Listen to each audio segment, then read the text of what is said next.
Здравствуйте! В эфире обзор чрезвычайных происшествий. В студии Юрий Осипов. Убийцу в Нерингри приговорили к 10 годам колонии особого режима. Ранее судимый житель города Нерингри убил сожителя своей матери и спрятал труп на балконе ее квартиры. Убийство он совершил зимой, но тело обнаружилось только летом прошлого года при осмотре жилья сотрудникам полиции. На сильный запах пожаловались соседи. Убийство было совершено в период с декабря 2016 года по январь 2017. Более точно дату преступления следователям установить не удалось. Сожитель хозяйки квартиры, с которым она проживала около 8 лет, систематически избивал женщину. В очередной раз, став жертвой домашнего насилия, она позвонила сыну. Мужчина, разозлившись, ударил его ножом в грудь. Потерпевший умер на месте преступления. Мужчина спрятал труп на балконе, закрыл дверь и убрал с нее ручку. С весны 2017 года жильцы дома стали жаловаться на неприятный запах. В июле в квартиру пришел полицейский, который и обнаружил тело погибшего. На предварительном следствии обвиняемый полностью признал вину, но в суде отказался от своих показаний. Однако его виновность в совершении преступления была доказана показаниями свидетелей и материалами дела. Две несовершеннолетние девушки, угнавшие машину в Алданском районе Якутии, предстанут перед судом. Обвиняемые в июле 2018 года ночью, решив покататься по одному из населенных пунктов Алданского района, похитили ключ от машины своего знакомого, после чего угнали ее. Впоследствии одна из девушек покинула автомобиль. Вторая, обвиняемая, продолжив управление, совершила съезд с дороги и столкнулась с забором частного дома. И, бросив уже разбитый автомобиль, ушла домой. Прокуратура Алданского района утвердила обвинительное заключение по этому уголовному делу. Задержана мать ребенка, найденного в подъезде дома в городе Щелково Московской области. Женщина подозревается в неисполнении обязанностей по воспитанию несовершеннолетнего и оставлении в опасности.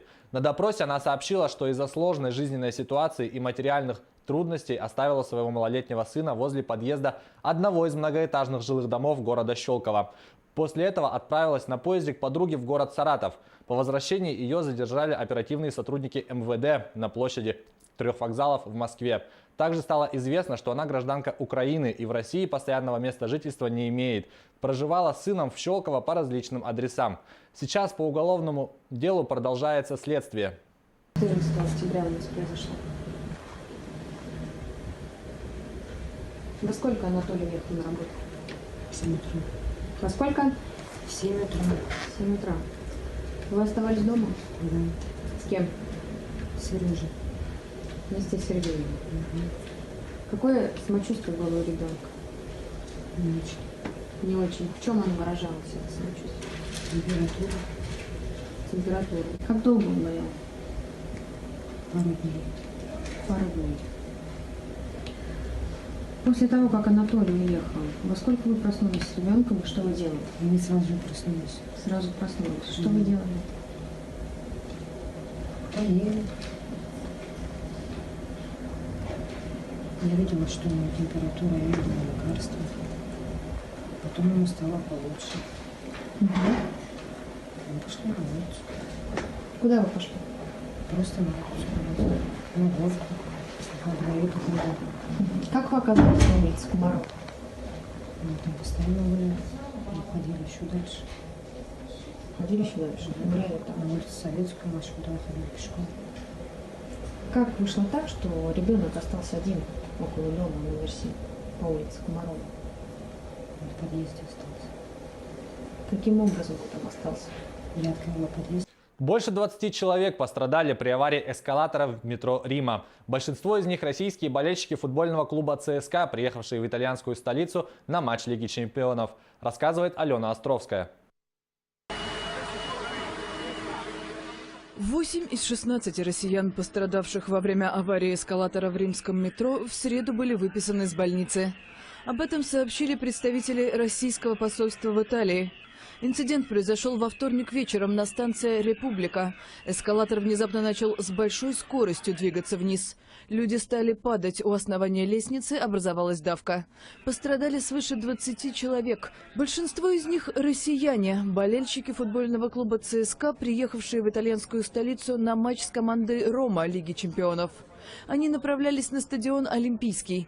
По данным местных изданий, фанаты начали прыгать на эскалаторе, спровоцировав аварию. Станция «Република» была закрыта, поезда следовали без остановок. Мэр столицы Вирджиния Раджи пообещала, что власти проведут тщательное расследование инцидента.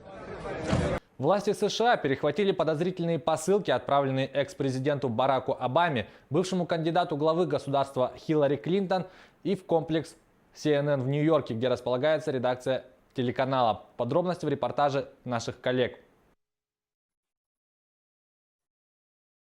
Подозрительные посылки, адресованные политикам и общественным деятелям, связанным с Демократической партией, стали главной темой американских изданий в среду, менее чем за 2 недели до промежуточных выборов.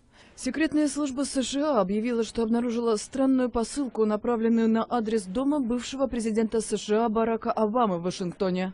Предположительно, в ней находилось взрывное устройство в виде трубы с проводами. Накануне была перехвачена аналогичная посылка, адресованная экс-кандидату на пост главы государства Хиллари Клинтон, а в понедельник такое же устройство обнаружили в свертке, предназначенном для миллиардера Джорджа Сороса, известного спонсора Демократической партии. Еще один пакет обнаружили в среду в редакции телеканала CNN, расположенной в Time Warner Center в Нью-Йорке. Здание было немедленно эвакуировано. По данным полиции, в свертке находилось устройство в виде трубы и белый порошок. Как сообщили в CNN, посылка предназначалась для бывшего директора ЦРУ Джона Бреннана, который выступает в качестве эксперта на телеканале. ФБР проводит расследование предполагаемой связи между посылками. Пока никаких сведений ни об устройствах, ни о возможных отправителях спецслужбы не раскрывали. Это была рубрика «Чрезвычайные происшествия». Берегите себя.